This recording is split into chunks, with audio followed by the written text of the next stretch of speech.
Bom dia, queridos, quase boa tarde. Carta de Paulo a Filemon. Uma cartinha pequenininha, fica imediatamente antes da carta aos Hebreus. Filemon morava na cidade de Colossos, na Ásia Menor, e havia uma igreja que se reunia na casa de Filemon. Sim, porque naquela época a igreja era a igreja perseguida e não havia a mínima possibilidade de as igrejas se reunirem em templos. Isso só vai acontecer depois do ano 323, quando Constantino puser fim à perseguição aos cristãos.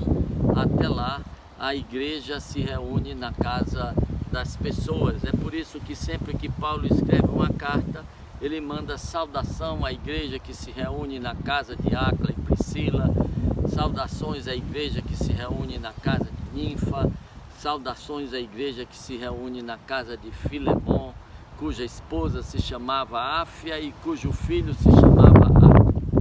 E Paulo escreve esta carta com uma finalidade em particular.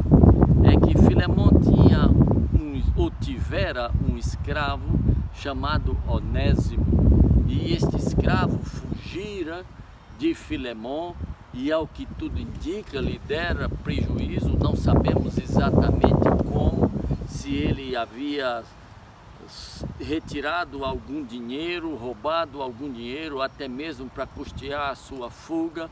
A própria fuga em si era considerado um crime, mas o fato é que este Onésimo, escravo fugitivo de Filemon, vai para Roma, e em Roma ele encontra Paulo, lá na prisão de Paulo, na época em que Paulo estava preso em casa e, portanto, podia pregar livremente. Onésimo conhece do amor de Deus, Onésimo se converte, e Paulo então determina que a questão, a pendência entre Onésimo e Filemon precisa ser resolvida.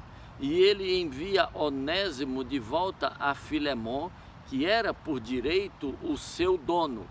E eu imagino todo o drama e o medo que havia no coração de Onésimo de ser enviado de volta. Muitos senhores mandavam executar os seus escravos fugitivos. Mas Paulo envia uma carta por Onésimo, e esta carta é destinada a Filemon. E nesta carta, Paulo começa enaltecendo Filemon, a sua fé e o seu amor por todos os santos. E depois de destacar o amor de Filemon por todos os santos, Paulo apresenta Onésimo como um santo a quem Filemon, em princípio, deveria estender o seu amor. Paulo explica que Onésimo agora é seu filho na fé, e com ele vai o seu coração. E é em nome do amor e do carinho que Filemon tem por Paulo, que Paulo pede que este amor e este carinho sejam estendidos a Onésimo, e por consequência também o perdão.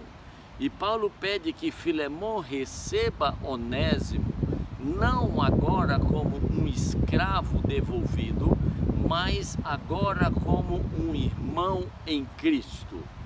E Paulo trata inclusive do eventual prejuízo que Onésimo possa ter dado a Filemon, e diz assim: se algum prejuízo ele te deu, põe na minha conta, eu escrevo de próprio punho, eu pagarei, para não dizer que tu também te deves a mim.